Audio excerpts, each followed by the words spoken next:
તો હેલો મિત્રો, welcome back to my channel. તો ફરી પાછા એક લખણકોટા બ્લોગમાં તમારું હાર્દિક સ્વાગત છે। અને અત્યારે મિત્રો હું ક્યાં છું ખબર છે? Son of the Surat city.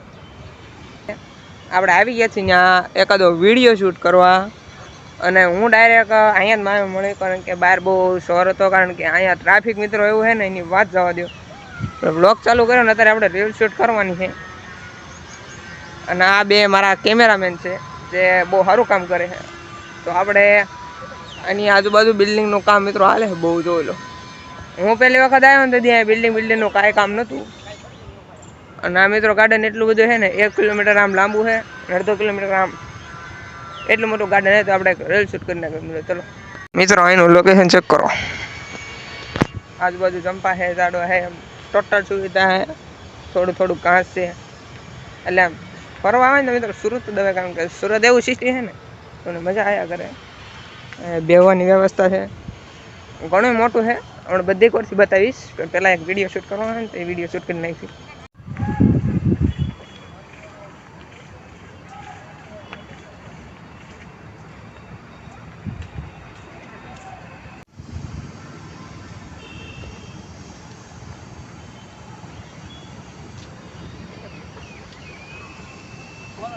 રીટેકમાંથી retake આવે, અને આવડા ભાઈ થોડોક નવો છે ને, એટલે એમ થોડુંક કેવરાવે ઉતારવામાં।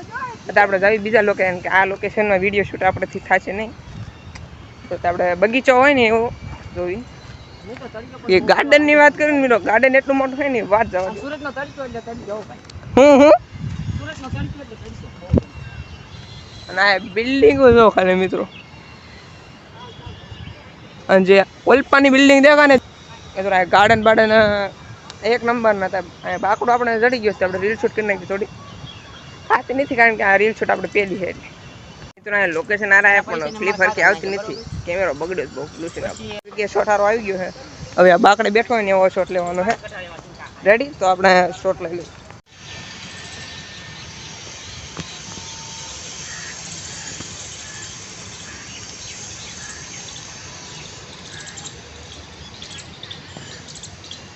હાલ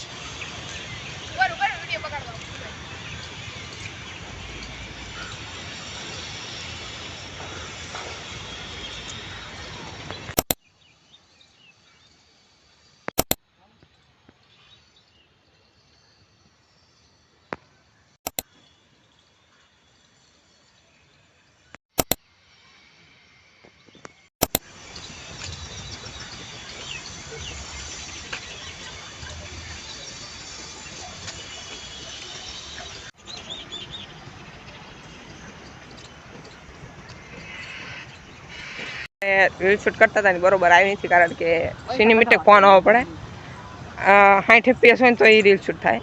આ લોકેશન જો,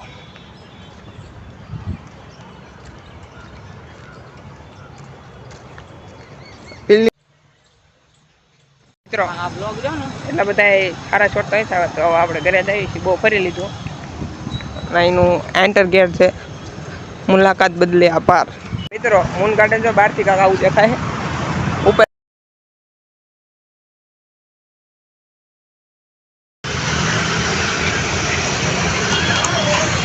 મિત્રો મૂન ગાર્ડનની વાત કરીને તો મૂન ગાર્ડન ઉપરથી કાંક આવું લાગે છે, જોઈ લો। આ મૂન ગાર્ડન છે, આપણે જે ફરતા હતા ને હતા લગી, જો આપણે ઓલપાની સાઈડ હતા તો આ કાંક આવું લાગે। તમે તારે વહી આવજો, આ મૂન ગાર્ડન એક નંબર જગ્યા છે ફરવા લાયક। જીવા યાર આમ વટવાળું હોવું જોઈએ, હાલમાં જેના ફેર ન પડે। હાલો મિત્રો, કસરત કરવા તો મિત્રો આજે હું મારવાનો છું 5 ડન। 1 2 3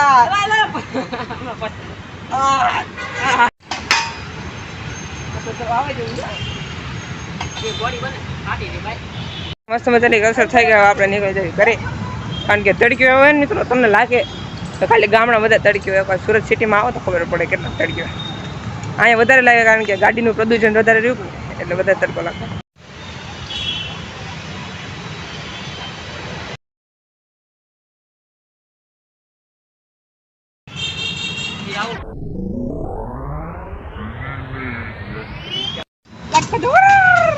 આ ભાઈ ના થોડુંક ચડી ગયો ને એટલે આવું કરે।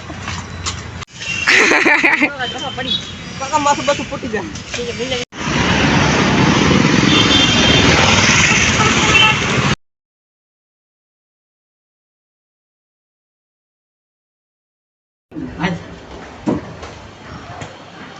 મિત્રો આવડું જે મકાન છે ને એ છે 5 માળે અને 5 માળે હેઠળનો વ્યૂ જો.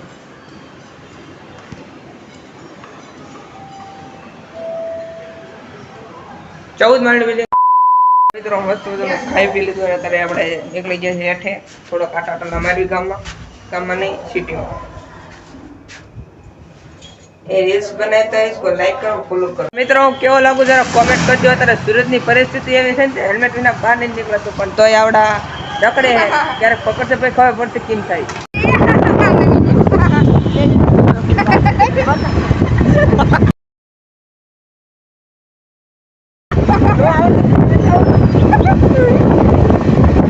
તો લાઈક કીજે ફોલો કીજે.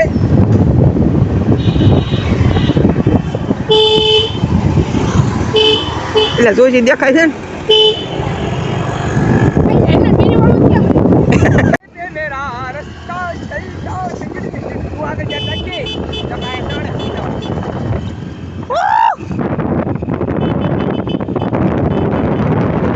મિત્રો અહીંયા જેટલી બિલ્ડિંગ દેખાય ને આપણા બાપાની છે.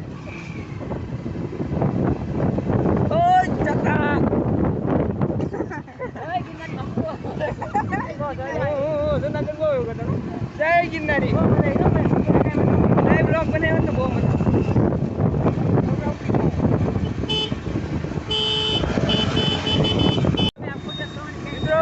ગોપીના ગામ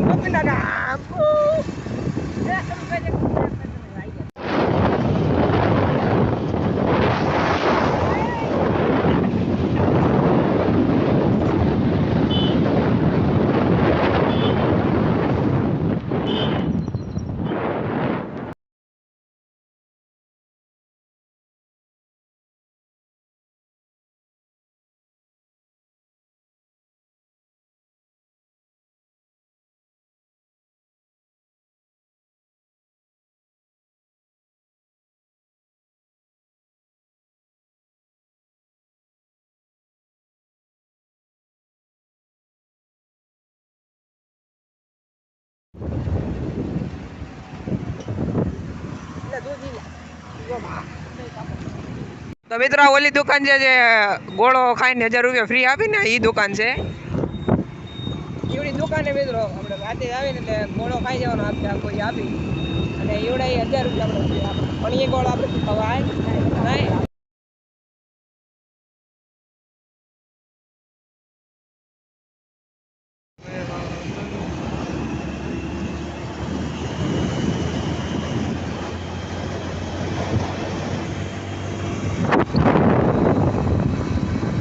તો મિત્રો આપણે આવી ગયા છીએ ઘરે અને ઘરે આવીને આપણે બ્લોગ એન્ડ કરી દઈએ કારણ કે આજનો બ્લોગ થોડોક મોટો થઈ જશે એટલે આપણે બ્લોગ અહીં એન્ડ કરી દઈએ. ને ત્યારે આપણે એક દિવસના બ્લોગ બનાવવાના છે કારણ કે બ્લોગ થોડાક મોટા થઈ જશે ને એટલા માટે. એટલે આ બ્લોગમાં તરત નાખી દે અને હમણાં પછી રાતે નાખી દે. મળવી એક બીજા બ્લોગમાં. Bye bye.